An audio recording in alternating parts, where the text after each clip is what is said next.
Mark 7. One day some Pharisees and teachers of religious law arrived from Jerusalem to see Jesus. They noticed that some of his disciples failed to follow the Jewish ritual of hand washing before eating. The Jews, especially the Pharisees, do not eat until they have poured water over their cupped hands, as required by their ancient traditions. Similarly, they don't eat anything from the market until they immerse their hands in water.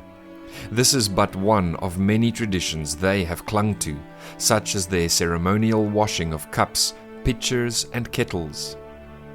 So the Pharisees and teachers of religious law asked him, "Why don't your disciples follow our age-old tradition?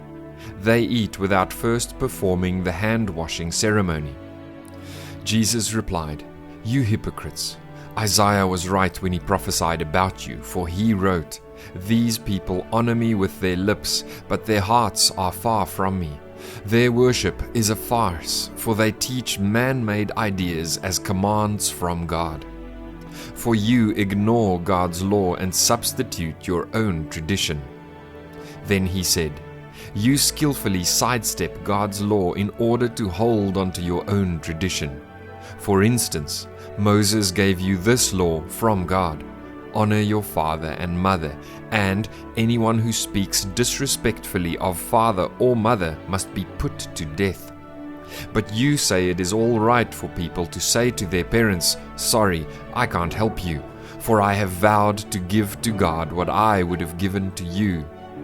In this way, you let them disregard their needy parents. And so you cancel the word of God in order to hand down your own tradition. And this is only one example among many others." Then Jesus called to the crowd to come and hear. "All of you listen," he said, "and try to understand. It's not what goes into your body that defiles you. You are defiled by what comes from your heart." Then Jesus went into a house to get away from the crowd, and his disciples asked him what he meant by the parable he had just used. "Don't you understand either?" he asked. "Can't you see that the food you put into your body cannot defile you? Food doesn't go into your heart, but only passes through the stomach and then goes into the sewer." By saying this, he declared that every kind of food is acceptable in God's eyes. And then he added, "It is what comes from inside that defiles you. For from within, out of a person's heart, come evil thoughts, sexual immorality, theft, murder, adultery, greed, wickedness, deceit, lustful desires, envy, slander, pride, and foolishness. All these vile things come from within. They are what defile you." Then Jesus left Galilee and went north to the region of Tyre. He didn't want anyone to know which house he was staying in, but he couldn't keep it a secret. Right away, a woman who had heard about him came and fell at his feet. Her little girl was possessed by an evil spirit, and she begged him to cast out the demon from her daughter.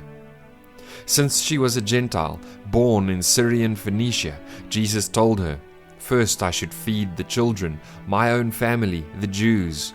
It isn't right to take food from the children and throw it to the dogs." She replied, "That's true, Lord, but even the dogs under the table are allowed to eat the scraps from the children's plates." "Good answer," he said. "Now go home, for the demon has left your daughter." And when she arrived home, she found her little girl lying quietly in bed, and the demon was gone. Jesus left Tyre and went up to Sidon before going back to the Sea of Galilee and the region of the 10 towns. A deaf man with a speech impediment was brought to him, and the people begged Jesus to lay his hands on the man to heal him. Jesus led him away from the crowd so they could be alone. He put his fingers into the man's ears. Then, spitting on his own fingers, he touched the man's tongue. Looking up to heaven, he sighed and said, "Ephphatha," which means, "be opened." Instantly the man could hear perfectly, and his tongue was freed so he could speak plainly. Jesus told the crowd not to tell anyone, but the more he told them not to, the more they spread the news. They were completely amazed and said again and again, "Everything he does is wonderful. He even makes the deaf to hear and gives speech to those who cannot speak."